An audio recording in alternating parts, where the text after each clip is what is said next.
Hai teman-teman buku latte, ketemu lagi dengan Ira dan Ani dan Mbak Ani.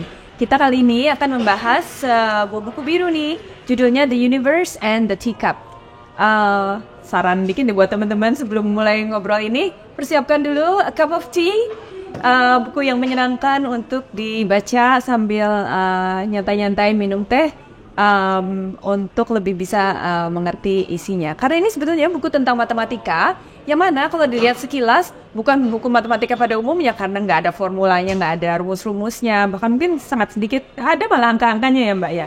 Jadi ini kenapa disebut buku matematika nih? Bagaimana kita bisa memahami matematika lebih jauh, lebih dalam dan mengkoneksikannya dengan banyak hal lainnya dari buku ini? Ya, jadi buku ini tepatnya membahas filsafat matematika gitu. Jadi matematika itu kan sebenarnya memang bukan sekedar angka-angka dan bukan sekedar rumus-rumus ya. Memang saya berharap itu saya tahu Bu lagi Mbak nih dari zaman SD saya tahunya matematika filsafat jauh sekali, ternyata dia dekat sekali gitu. Dan memang kita terlanjur tahunya matematika tuh isinya angka dan rumus ya dan kepastian. Ya, dan kepastian. Jadi pokoknya harus dihafalkan gitu. Benar. Ngerti nggak ngerti, bisa nggak bisa, harus bisa. Jadi orang tuh baru nggak suka matematika gitu. Yeah. Padahal matematika itu menurut si penulisnya ini Casey Cole ini, matematika itu sebenarnya adalah cara kita untuk memandang alam semesta gitu. Yeah. Jadi untuk memahami alam itu lewat matematika.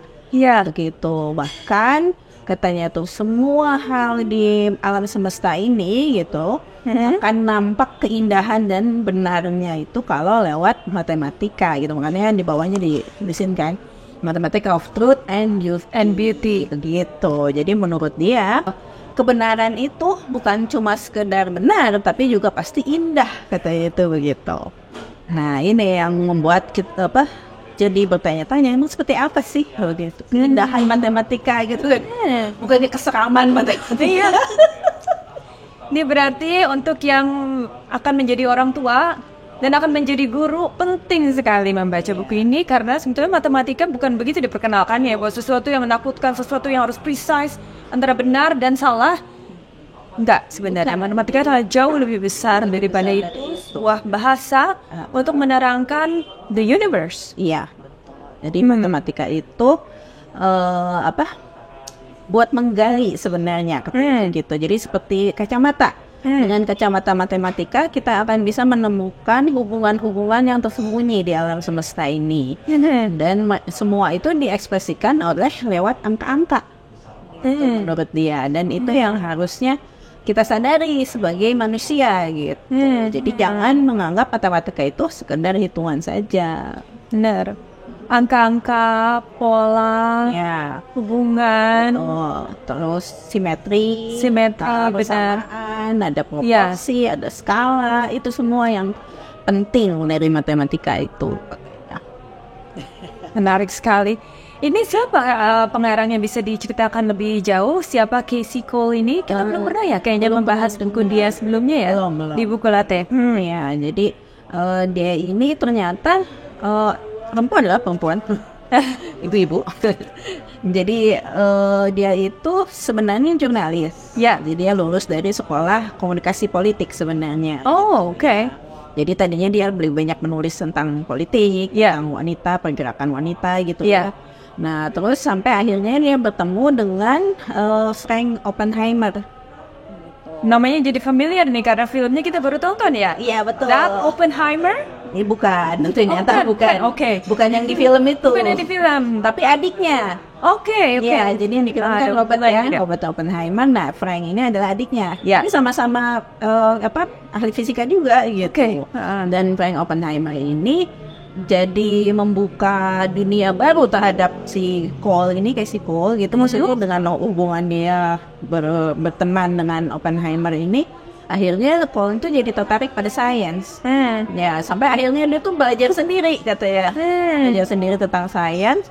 Dan dia jadi akhirnya banyak menulis tentang tema-tema ilmiah gitu. Iya. Sampai akhirnya dia mendapatkan cukup banyak penghargaan lah, bahwa dia itu berhasil memperkenalkan sains dengan bahasa awam gitu pada masyarakat yang luas gitu. Nah, ini adalah salah satu bukunya. Memang bukunya itu enak dibaca gitu. Jadi, Ya. ya nggak usah rumit-rumit karena memang nggak ada rumusnya sama sekali. Iya, iya. Tapi asik gitu dibaca ini. Iya, Cocok lah pokoknya. bisa diceritakan lebih lanjut nggak Mbak? Tadi Mbak Ani bilang bahwa kebenaran matematika itu adalah sesuatu yang indah. Nah, indah itu kan sangat relatif ya. Nah, Kita bisa bicara sesuatu yang indah buat saya belum tentu indah buat Mbak Ani. Dan mungkin ketika kita bicara tentang keindahan itu sangat dekat dengan ketika kita membicarakan sesuatu yang seni, tentang seni. Seni atau bahkan mungkin agama juga ya, karena agama ya benar buat saya belum tentu benar buat kamu. Bagaimana saya memahami sesuatu yang religius atau sesuatu yang spiritual. Kita sering ngobrol tentang itu dan sepertinya sering ya ketika kita membicarakan buku tentang matematika, buku tentang fisika, keindahan itu jadi sangat dekat dengan itu tadi, seni, Tuhan, agama, dan banyak hal sebetulnya di universe. Iya. Bisa dijelaskan lebih lanjut mungkin, Mbak? Nah, jadi buku ini tuh berangkat dari pendapat gitu bahwa yang indah itu walaupun kita menganggapnya begitu ya, keindahan itu istilahnya tuh apa tergantung orangnya gitu kayak. Iya. Jadi setiap orang pasti punya rasa keindahan yang berbeda-beda. Iya. Tapi sebenarnya kalau misalnya menurut buku ini, indah itu sebenarnya bisa diukur katanya tuh gitu. wow. Iya, jadi keindahan itu tidak hanya bersifat kualitatif gitu yang bisa dirasakan gitu, tapi juga kuantitatif. Ada ukurannya katanya tuh gitu. Kenapa begitu? Karena katanya semua hal di alam semesta ini ternyata Iya. bisa diekspresikan dalam angka-angka gitu, dalam persamaan matematika begitu. Misalnya kalau misalnya kita bilang indah gitu, indahnya apa sih gitu? Misalnya di alam kita melihat ada, wah komposisinya indah ya. Golden rule ya? Nah, bukan golden ratio. Ah, there you go ya. Golden ratio. Nah, golden Itu ratio terukur ya? itu kan sebenarnya terukur gitu. Maksudnya cangkang Nautilus ya. Iya. Nautilus, terus misalnya bunga kelopaknya atau susunya begitu kan. Fibonacci number. Nah, itu. Jadi sebenarnya semua ada nomornya gitu, ada angkanya. Bener kan? Jadinya itu yang kita anggap indah begitu ketika kita melihat gitu. Bahkan misalnya kita melihat warna gitu ya. Iya. Indah. Kenapa? Karena komposisinya tuh ada angkanya juga. CMYK-nya atau RGK-nya itu ya. Ini ada warnanya dan nanti kan ada istilahnya tuh yang teori warna gitu ya, komplementer gitu. Ada warna itu akan bagus jika ini disatukan dengan yang ini dan ini, jadi ada segitiganya gitu kan. Nah itu juga angka kan gitu. Ada rules-nya berarti. Ada rumusnya gitu. Lalu selain ini contoh lainnya adalah musik misalnya. Iya. Ya, kita kan selalu mendengar, oh musik ini indah. Sebenarnya apa musik itu? Itu yang panjang gelombangnya tertentu kan. Iya, skalanya gitu. Kalau misalnya begini-begini baru kita mendengarnya harmoni. Kalau misalnya meleset dari itu, aduh pusing ngedengarnya gitu. Falas gitu kan. Iya, benar. Nah, jadi semua yang indah itu sebenarnya ada angka-angkanya dan angka itu tersusun dalam skala dan proporsi tertentu. Iya. Begitu. Iya. Nah, terus selain itu, kalau misalnya keindahan yang dicerap oleh orang awam ya, misalnya yang di alam, terus kita melihat lukisan atau kita melihat musik. Nah, tapi di kalangan fisikawan dan matematika, mereka juga melihat keindahan gitu. Dari apa? Dari rumus-rumus. Nah, mungkin buat kita apa yang indah dari rumus gitu ya. Tapi menarik loh, maksudnya kalau misalnya ada seorang ilmuwan, matematikawan atau fisikawan yang bisa menggambarkan keindahan ilmunya, itu sesuatu yang menyenangkan untuk didengar sebetulnya. Kan? Mungkin belum tentu semua orang dianugerahi kemampuan untuk memahami keindahan dari bahasa itu kan? Ya, betul. Nah, jadi seperti misalnya keindahan rumus Einstein ya, energi sama dengan massa kali kecepatan cahaya kuadrat gitu kan, sama dengan mc kuadrat. Nah itu tuh dianggap indah. Kenapa? Karena simple, cuma dari dua variabel energi dan massa itu bisa ditemukan persamaannya, tinggal dikalikan dengan kuadrat dari kecepatan cahaya gitu. Jadi itu tuh dianggap indah, elegan gitu. Cuma gini doang gitu, tapi menjelaskan segala hal gitu tentang atom gitu. Ya, jadinya tuh orang-orang tuh ketika melihat rumus itu tuh langsung wow gitu. The beauty of simplicity. Iya gitu.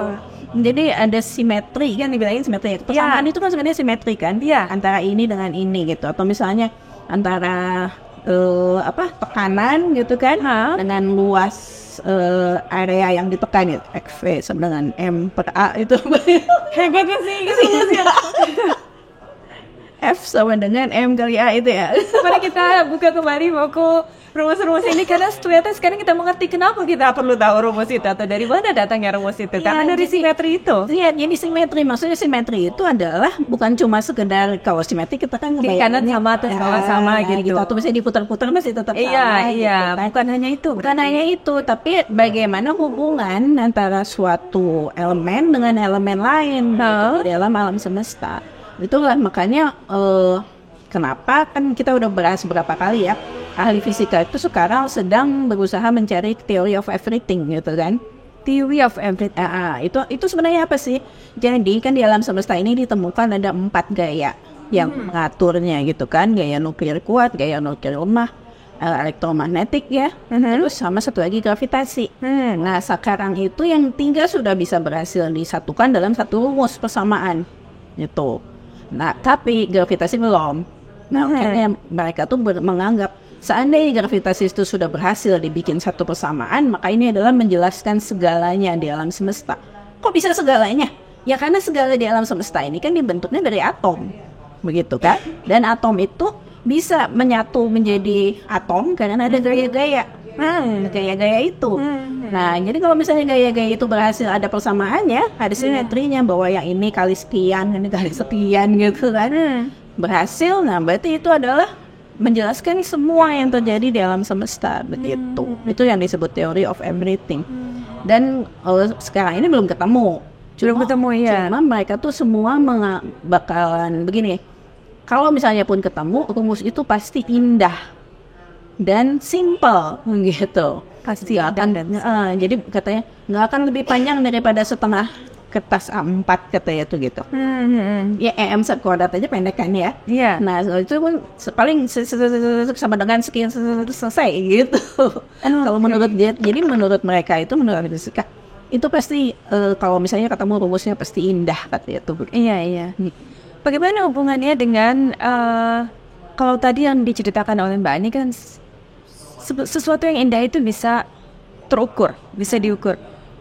Bagaimana ketika kita mendiskusikan itu dengan mungkin pemikiran yang itu hanya kebetulan semata, gitu, nggak ada rumusnya, nggak ada, kebetulan aja terjadi sesuatu yang indah. Padahal kan mungkin untuk seorang matematikawan ya, mereka berusaha untuk membuktikannya atau sebetulnya itu sudah terbukti secara natural, mereka berusaha menjelaskannya saja dengan bahasa matematika. Ya, jadi kalau menurut Casey Cole gitu ya, kenapa yang indah itu benar dan kenapa yang benar itu indah? Itu karena kita sebagai manusia merasakannya seperti itu, katanya itu begitu. Jadi ada satu hal yang dipertanyakan gitu ya, buat orang-orang yang sedang filsafat itu dipertanyakan.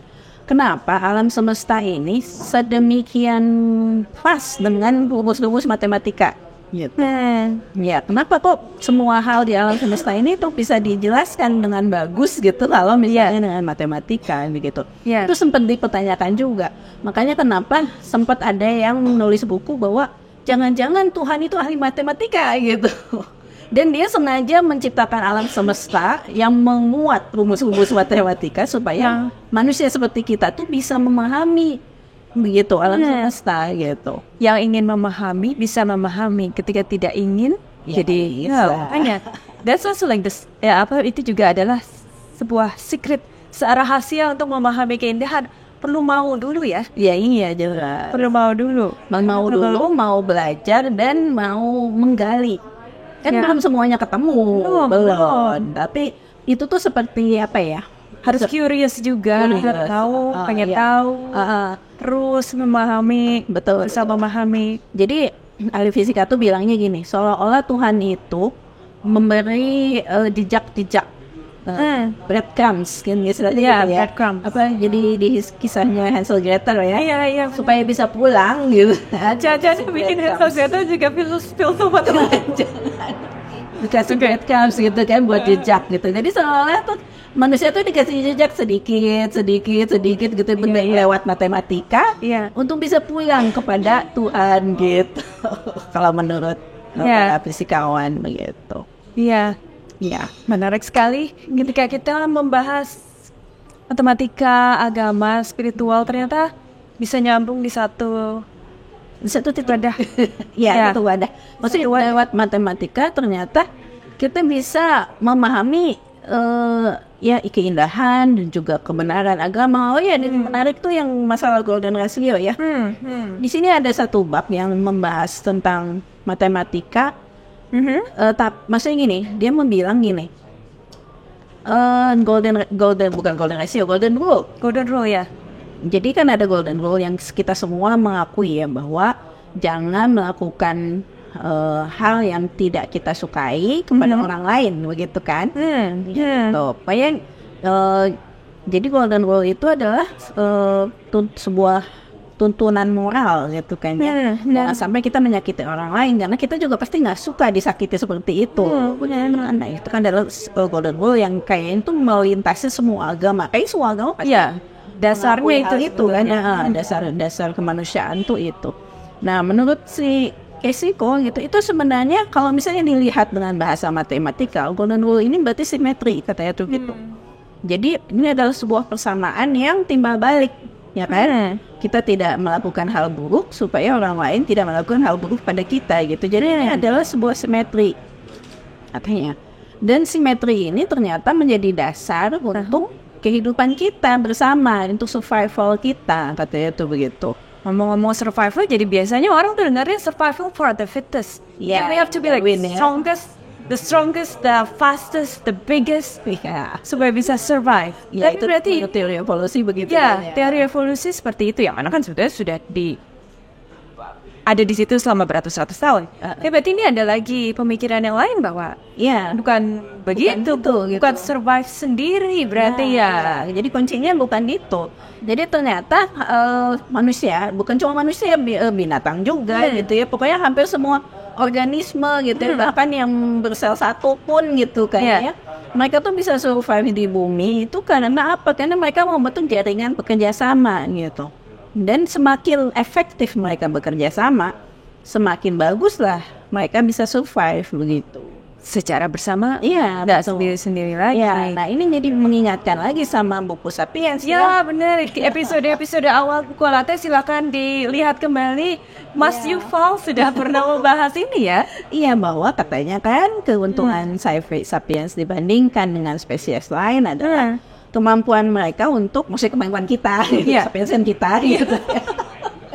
Kemampuan kita untuk saling bekerja sama dengan sangat efektif gitu, baik lewat kemampuan bahasa atau menciptakan peraturan yang sama gitu kan, atau menciptakan mitos bersama begitu. Jadi karena kita bisa bekerja sama dengan efektif, itulah kita bisa mengatasi kelemahan kita sebagai individu gitu kan. Sapiens itu kan sebenarnya lebih lemah dari makhluk lain gitu, dari binatang-binatang. Tapi kita berjaya karena kita bisa bekerja sama jangan jauh lebih canggih daripada spesies yang lain gitu begitu.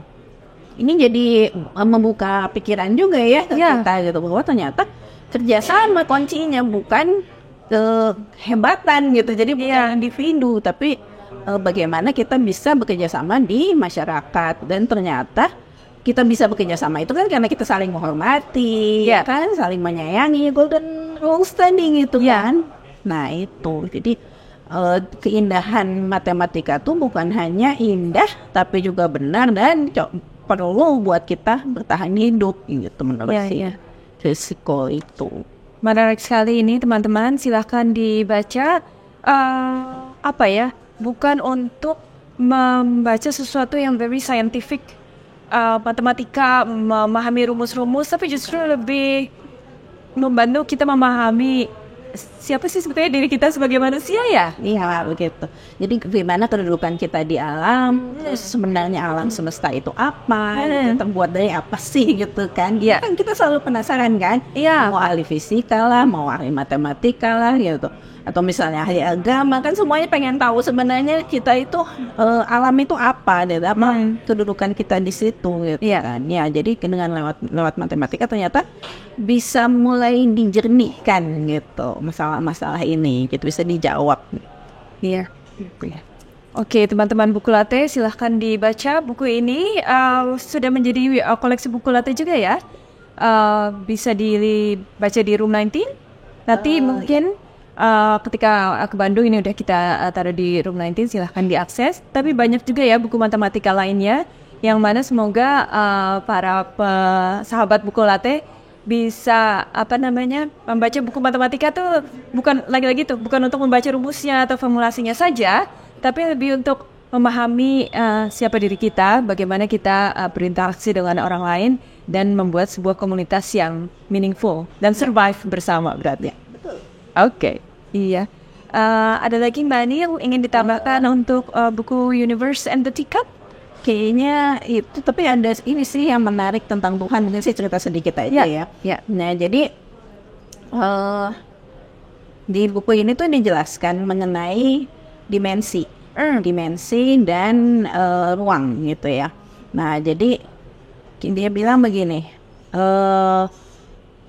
orang itu ingin memahami Tuhan gitu, tapi bingung gimana caranya begitu kan. Nah, terus dia menjelaskan kalau misalnya lewat matematika mungkin kita bisa lewat cara ini, katanya itu gitu, yaitu memahami hubungan antara kita dengan bayangan kita. Jadi kalau misalnya kita kan diri kita tuh hidup di dimensi ketiga kan ya, ada lebar, panjang, tinggi gitu kan ya.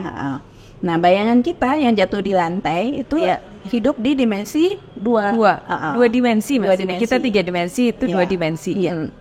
Nah, gitu. Nah, kalau misalnya kita melihat, misalnya di lantai itu ada makhluk 2 dimensi lainnya gitu ya, terus melihat ada bayangan kita gitu. Overlap.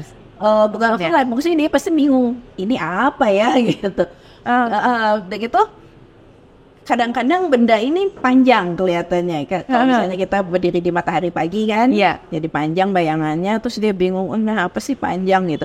Tapi begitu siang dia menyusut kan, menyusut gitu, terus jadi kecil. Kok bisa begitu ya gitu. Jadi makhluk 2 dimensi itu tidak bisa membayangkan gitu ya, bahwa ada hubungan antara bayangan itu dengan seseorang 3 dimensi yang berdiri gitu, yang berada di dimensi lain, di dimensi atasnya begitu.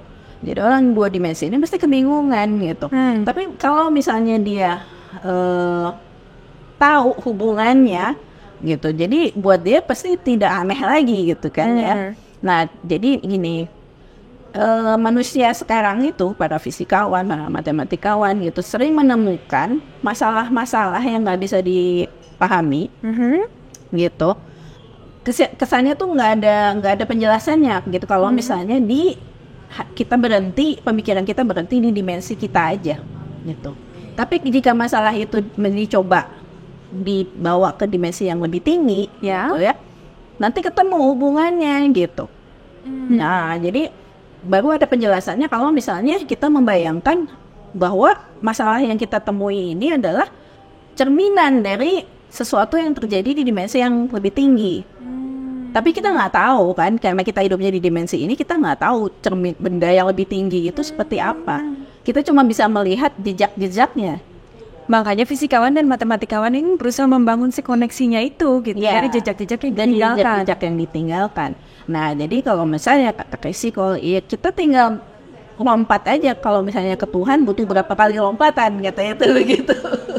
Karena sebenarnya segala hal yang terjadi di alam semesta ini pasti ada hubungannya gitu, walaupun tidak di dalam dimensi yang sama. Betul. Mungkin belum ada beberapa hal yang mungkin belum bisa kalau dibuktikan sekarang dengan tingkatan sekarang, mungkin nanti. Jadi janganlah menutup kemungkinan itu gitu ya. Terus curious, terus mencari. Betul. Sip kan? Menarik sekali. Silakan diisi lagi tehnya, karena diskusi seperti ini akan sangat panjang dan menarik sekali sebetulnya. Menarik sekali. Oke, berarti kita akan banyak lagi buku-buku latte yang berkisar sekitar ini ya, memahami matematika, fisika, dan ilmu-ilmu sains lain. Dan yang paling menarik itu ternyata semua itu makin kesini tuh makin menyatu. Koneksinya makin jelas ya. Agama itu ternyata makin jelas koneksinya, bener gitu. Asik banget. Silahkan diisi tehnya kembali, kita lanjutkan diskusinya. Jangan lupa diisi, karena waktu itu juga pernah ya, buku Sapiens itu apa ya? Kalau kita mikir kayak gini berat, panjang, jangan lupa diisi perutnya. Ya, Pesan teh dulu. benar-benar pesan kue dulu, pesan tea dulu. Buku Universe and the Teacup silakan dibaca dan diskusikan lebih lanjut. Ya. Terima kasih teman-teman Buku Latte. Sampai ketemu di episode Buku Latte berikutnya.